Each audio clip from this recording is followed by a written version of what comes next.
Hello hall. இன்றைக்கி பார்த்திங்கன்னா non veg பிரியருக்கெல்லாம் ஒரு பிடிச்ச ரெசிபியோடு தான் வந்திருக்கேன்.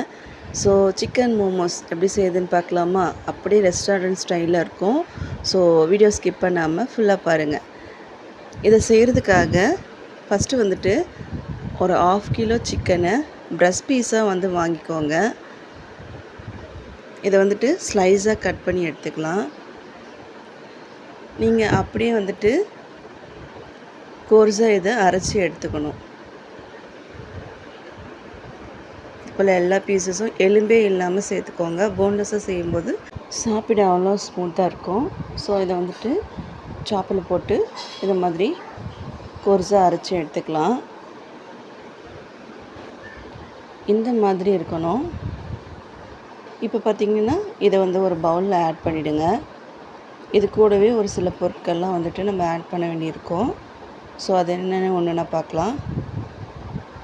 இது கூட வந்துட்டு ஜிஞ்சர் கார்லிக் சில்லி பேஸ்ட்டு வந்துட்டு ஆட் பண்ணியிருக்கேன். சில்லியுமே சேர்த்து அரைச்சி இது போல் சேர்த்துக்கணும். கூடவே வந்துட்டு pepper powder, onion, coriander stems சேர்த்துருக்கேன்.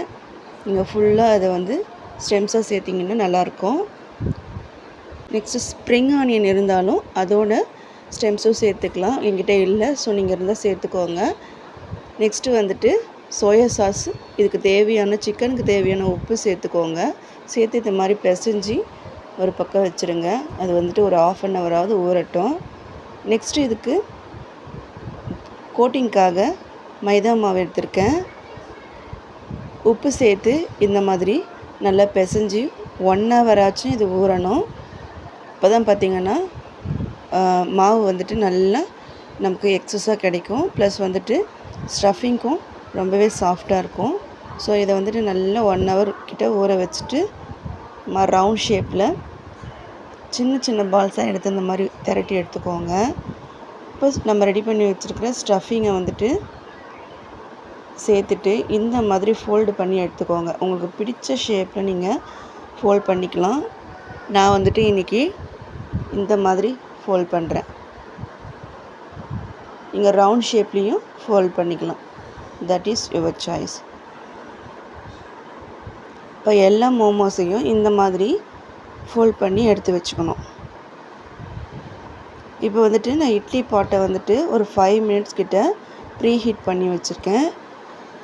இப்போ இந்த மாதிரி ரெடி பண்ணி வச்சுருக்கிற மோமோஸை வந்துட்டு 15 to 20 மினிட்ஸ் கிட்ட நல்லா வந்துட்டு வேக வச்சு எடுத்திங்கன்னா செம்ம டேஸ்டியாக இருக்குங்க. கண்டிப்பாக ட்ரை பண்ணி பாருங்கள், மிஸ் பண்ணிடாதீங்க.